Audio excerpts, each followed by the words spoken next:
Let's be honest, watching Yellowstone feels a lot like watching an epic modern-day western where crime is just part of the family business. From murder to cover-ups, each Dutton family member has done things that would put any average person behind bars for life. But in Taylor Sheridan's gritty TV universe, the Duttons operate in a world where moral lines are blurred, and justice is more about protecting the land than following the law. And while it's all insanely entertaining to watch, if Yellowstone took place in the real world, there's no way these characters wouldn't be in prison. Let's dive into why every main Dutton family member absolutely deserves a jail sentence. John Dutton, the head of the family and patriarch of the Yellowstone Ranch, might come off as the tough but loving protector of the land. But under that rugged exterior lies a man with a blood-soaked history. John has either directly killed or ordered the deaths of more people than we can count, all in the name of preserving the Yellowstone Ranch. Flashbacks show him training young Rip and Lloyd in the ways of the ranch, including taking enemies to the infamous train station, where problems simply vanish. That's a literal graveyard of secrets. He's been behind murders, cover-ups, and political corruption, all while playing the part of Montana's governor. Sure, he claims he's just defending the land, but that doesn't give him a free pass to break every law in the book. If justice ever caught up with him, John would be doing multiple life sentences, no question about it. Beth Dutton is a walking hurricane with a mean streak and a never-ending grudge list. She's cold, calculated, and absolutely lethal, especially when it comes to her brother Jamie. After discovering that Jamie was involved in their father's political downfall, and potentially his death, Beth doesn't just threaten revenge, she follows through. In the Season 5 finale, she straight up kills Jamie. Not only that, but she manipulates the scene to make it look like she was the victim, fooling investigators into thinking she was defending herself. That's cold-blooded murder with a side of perjury and obstruction of justice. Beth may be a fan favorite because of her bold attitude and zero-filter personality, but under any real legal system, she'd be wearing an orange jumpsuit for the rest of her life. Jamie Dutton, the family's black sheep and often the butt of Beth's wrath, is no angel either. As Montana's Attorney General, Jamie used his position to justify his father's impeachment, while secretly plotting with Market Equities and Sarah Atwood to take John Dutton down. That betrayal alone is enough to ruin a political career, but Jamie has more than one skeleton in his closet. Let's not forget that in Season 2, Jamie murdered a reporter with his bare hands just to stop a damaging story from going public.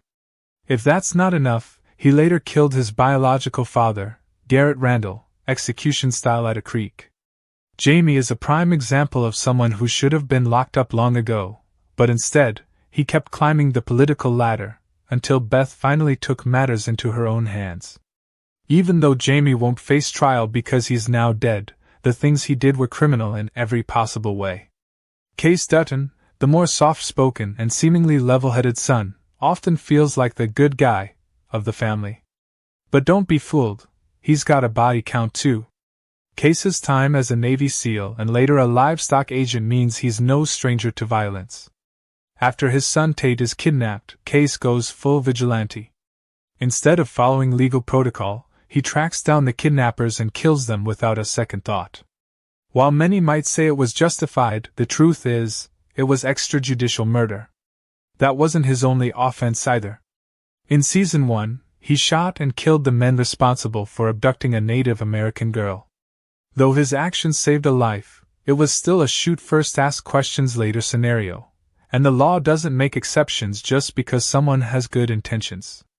Case is often seen as the moral compass of the Dutton family, but that compass is way off when it comes to legal accountability. Rip Wheeler might be the most loyal soldier on the ranch, but loyalty doesn't erase murder.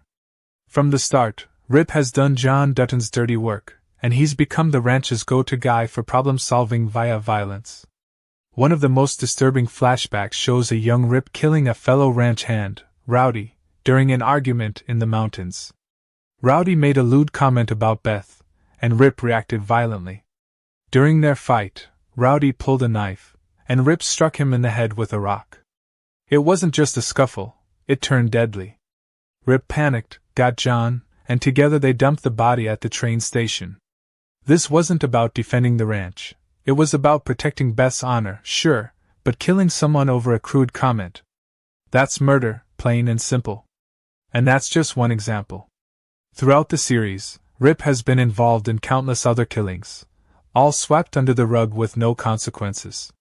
If anyone deserves time behind bars for sheer body count alone, it's Rip. Even Monica, Case's wife, isn't as innocent as she first appears.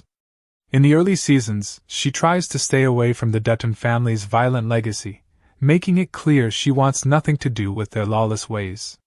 But eventually, the darkness of Yellowstone catches up to her too. When a killer is terrorizing the Broken Rock Reservation, Monica works with Thomas Rainwater and Mo brings Plenty to set a trap. They lure the killer to his crime scene, and Mo shoots him dead on the spot. Sure, he was a monster who deserved justice, but that's still a vigilante execution. Monica knowingly helped plan a murder, no matter how righteous it seemed. In real-world terms, that's conspiracy to commit murder. Even she isn't clean. Even Tate, the youngest Dutton we've watched grow up on the ranch, doesn't escape the violent legacy. In Season 4, an intruder breaks into their home, and Tate is forced to protect himself.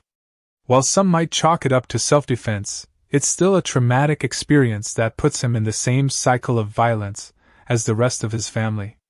The Dutton family doesn't just live on the edge of the law, they've completely jumped off it.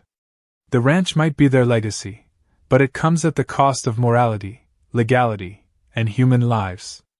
Tate may have been protecting himself, but it's another example of how even the youngest members of this family aren't spared from violence, and that's a haunting thought. The Yellowstone universe paints a picture of loyalty, family, and survival, but at its core, it's all about power and the extremes people will go to in order to protect it. From murder and cover-ups to corruption and manipulation, the Duttons are like a modern-day mafia with cowboy hats and cattle. Watching them escape justice makes for gripping television, but it also begs the question, how far is too far? If these characters lived in the real world, they'd all be behind bars, or worse. As we head into the final stretch of Yellowstone, and its spin-offs, it's worth wondering if the truth will finally catch up to them, or if they'll continue to outrun the consequences of their blood-soaked legacy.